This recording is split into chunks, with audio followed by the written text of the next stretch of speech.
ইনকিলাব মঞ্চের মুখপাত্র শরীফ ওসমান বিন হাদির উপর হামলাকারীকে দ্রুত গ্রেফতারের দাবি জানিয়েছেন তার পরিবার। মূল হামলাকারীকে গ্রেফতার করতে না পারলে অন্তর্বর্তীকালীন সরকারকে সম্মান নিয়ে চলে যেতে দেওয়া হবে না বলেও হুঁশিয়ারি দেন তারা। বৃহস্পতিবার বিকেলে ওসমানের বিদ্যাপীঠ ঝালকাঠি নলসিটি ইসলামিয়া সিনিয়র ফাজিল মাদ্রাসায় এক আলোচনা সভা ও দোয়া অনুষ্ঠানে এসব দাবি জানান তারা। জাতীয় নাগরিক পার্টি এনসিপি ঝালকাঠি জেলা শাখা এই অনুষ্ঠানের আয়োজন করে। এতে অংশ নেন ওসমান হাদির বোন মাসুমা সুলতানা বিন হাদি ও ভগ্নিপতি আমির হোসেন।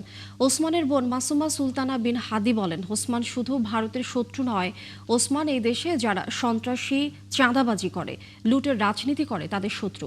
এনসিপি ঝালকাঠি জেলা শাখার যুগ্ম সমন্বয়কারী মুফতি মাসুম বিল্লার সভাপতিত্বে অনুষ্ঠানে অন্যদের মধ্যে বক্তব্য দেন এনসিপির জেলা সংগঠক ওমর ফারুক, আবু হানিফ সহ অনেকে।